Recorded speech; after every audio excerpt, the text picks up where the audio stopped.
आपके भीतर बैठे प्रभु को मेरा प्रणाम स्वीकार करें। हम जिस भी चीज की चाह करेंगे वही ना मिलेगा। अहिंसक होना चाहेंगे, अहिंसक ना हो पाएंगे। सन्यासी होना चाहेंगे, सन्यासी ना हो पाएंगे। अमीर होना चाहेंगे, अमीर ना हो पाएंगे।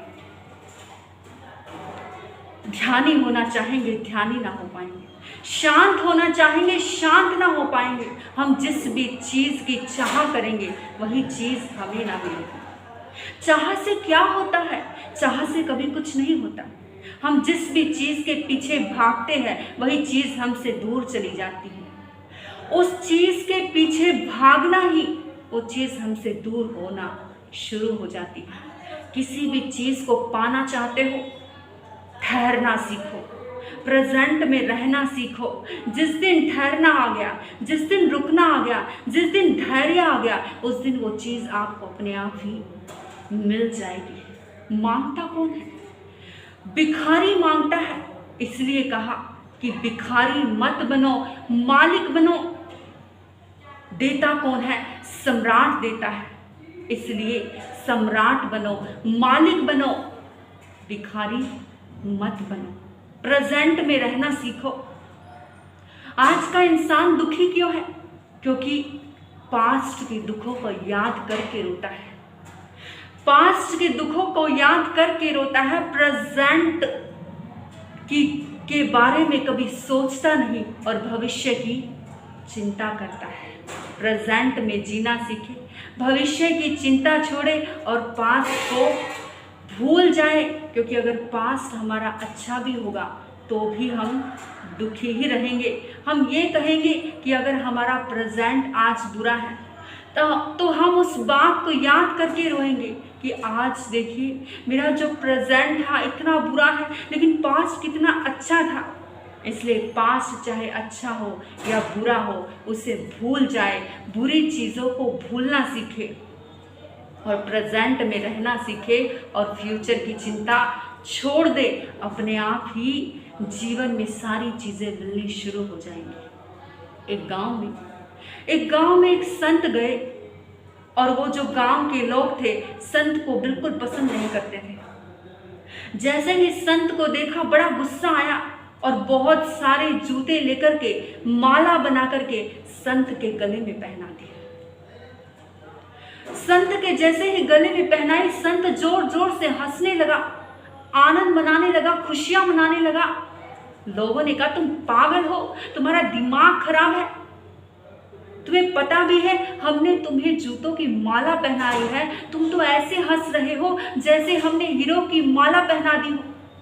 संत ने कहा कि ये हीरे से कम नहीं है, क्योंकि मैंने कल ही प्रभु से प्रार्थना की थी, परमात्मा से प्रार्थना की थी कि मुझे 2 जूते चाहिए। मेरे पास जूते नहीं है, जूते फट गए हैं, लेकिन मुझे नहीं पता था कि परमात्मा मेरी इतनी जल्दी प्रार्थना सुन लेगा। 2 नहीं, इतने सारे जूते दे देगा। संभाल करके अपने पास में रख लिया। लोगों ने कहा कैसे विचित्र हो, जूतों को गले लगा लिया। संत ने कहा कि मैं और भी गांव में गया था, लेकिन उन्होंने तो मुझे कुछ भी नहीं दिया। कम से कम तुमने मुझे जूते तो दिए जो मेरे उपयोग में आए, और जिसके पास जो होगा वही तो देगा। उनके पास देखो कुछ भी नहीं था, उन्होंने तो मुझे कुछ भी नहीं दिया। तुम्हारे पास जूते ही थे, तुमने मुझे जूते लौटा दिए। तुम्हारे पास जो होगा वही तो दोगे। किसी के पास अगर प्रेम होगा तो प्रेम देगा, अगर किसी के पास गालियां होगी तो गालियां ही देगा, किसी के पास सम्मान होगा तो सम्मान ही देगा, किसी के पास अगर अपमान होगा तो अपमान ही देगा।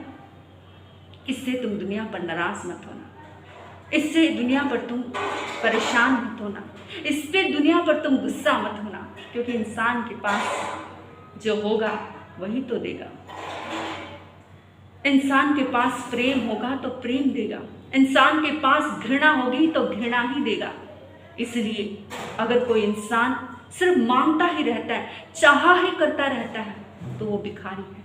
और जो चाह करता है, सिर्फ चाह करने से, मांगने से ही उसकी सारी चीज़ें उससे दूर चली जाती हैं। और जो इंसान सम्राट बनता है, जो इंसान सम्राट बन जाता है, जो मांगता नहीं है, सिर्फ देना जानता है, वो इंसान को सिर्फ देने मात्र से, चाह नहीं करने से उस पर परमात्मा की सारी बारिश हो जाती है।